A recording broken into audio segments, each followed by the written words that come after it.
Olá a todas e todos, meu nome é Roberto Viana, sou diretor de Patrimônio Histórico aqui ligado à Secult e hoje vamos conversar sobre mais uma prática cultural registrada pelo nosso município e uma prática também difundida em muitos outros lugares.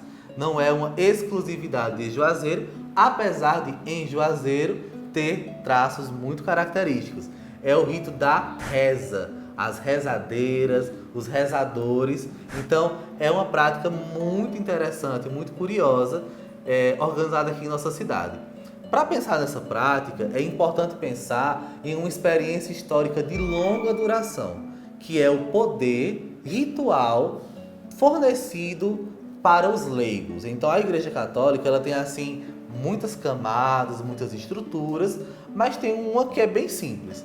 De um lado, eu tenho os religiosos, consagrados e consagradas, padres, freiras, bispos, diáconos, etc. Do outro lado, tenho pessoas leigas, que é, portanto, todo o corpo da igreja que participa enquanto fiel da instituição. Essas pessoas, elas não são autorizadas pela instituição eclesiástica a organizar rituais, né? Elas são autorizadas a participar dos rituais, a se comprometer, a seguir as regras da instituição. No entanto, o que acontece aqui no Cariri, especialmente no século XIX, depois, ainda no século XIX, com o Padre Cícero, que é a consagração de leigos, tá? Então, existiu antes do Padre Cícero um padre que fez missões no interior, que organizou práticas aqui, chamado Padre Ibiapina, tá? O Padre Ibiapina consagrava leigos e leigas, dando o título de beatos ou beatas.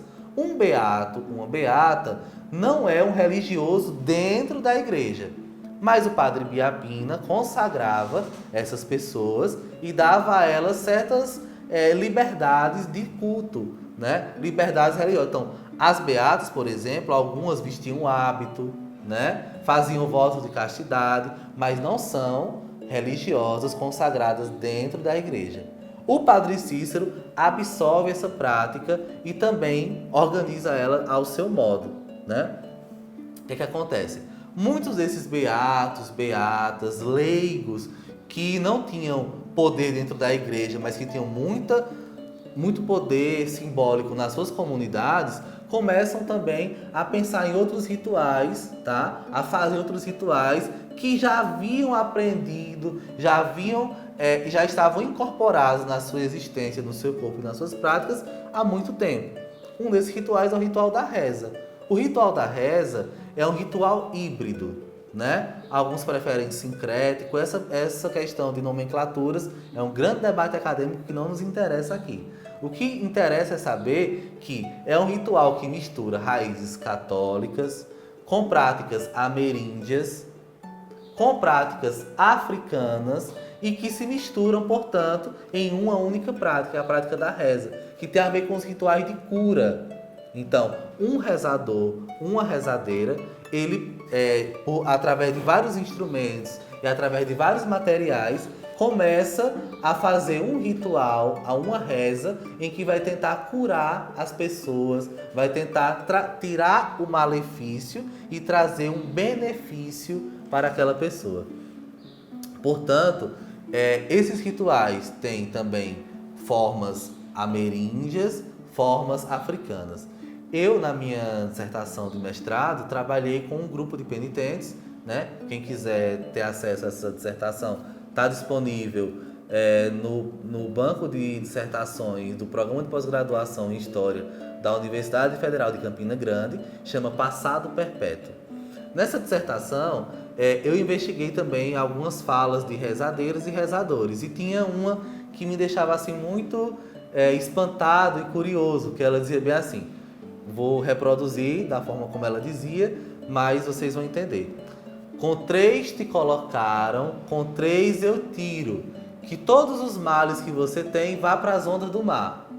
Então veja, a ideia do 3, que é um número cabalístico, tem a ver com a Trindade, tem a ver com Pai, Filho e Espírito Santo, tem a ver também com o número dentro da organização numerológica, que tem um significado específico, mas o que interessa aqui é essa questão das ondas do mar, né? De o mal ir para as ondas do mar. As ondas do mar, na tradição iorubana, tem a ver com Iemanjá.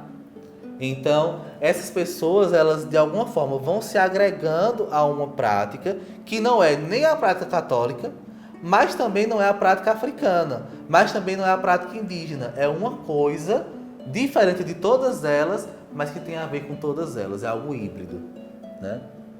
Então, a prática das rezas, ela é muito difundida, ela se utiliza de vários materiais e de vários cantos rituais. Então, não é difícil aqui em Juazeiro nós encontrarmos em muitas ruas essas pessoas incríveis que praticam esses rituais. E que existe uma luta, inclusive, política, para que sejam integradas ao Sistema Único de Saúde, como práticas que causam bem-estar, como práticas integrativas de cura e de fortalecimento da saúde, porque a saúde, ela não é só a ausência de doença. A saúde é também um complemento do corpo físico, mental, né? E de alguma forma espiritual para quem tem sua crença, para quem tem sua fé, né? Então, assim, para entender um pouco sobre essa prática da reza, sobre esse hibridismo cultural aqui em Juazeiro, eu quero deixar uma indicação de leitura, que é o livro do professor Regis Lopes, meu orientador aqui do doutorado, que chama O Meio do Mundo. Então, nesse livro Meio do Mundo, o professor Regis, ele vai falar sobre as práticas rituais de Juazeiro, sobre o próprio milagre da hóstia, do Padre Cícero, mas também sobre questões contemporâneas. E aí, tem um capítulo chamado é o capítulo 3, que chama assim, Beatos, Penitentes e Outras Artes, em que ele vai demonstrar como é que essas práticas, elas se hibridizam e se cruzam nessa longa experiência do tempo. Então, eu espero que, caso tenha alguma dúvida, alguma sugestão, alguma discussão, né, algum debate que queiram fazer, deixem aí nos comentários para a gente poder conversar sobre esse tema que é tão fascinante e que é tão instigante da nossa região. Então, espero que vocês aproveitem e qualquer coisa estamos aqui à disposição de vocês.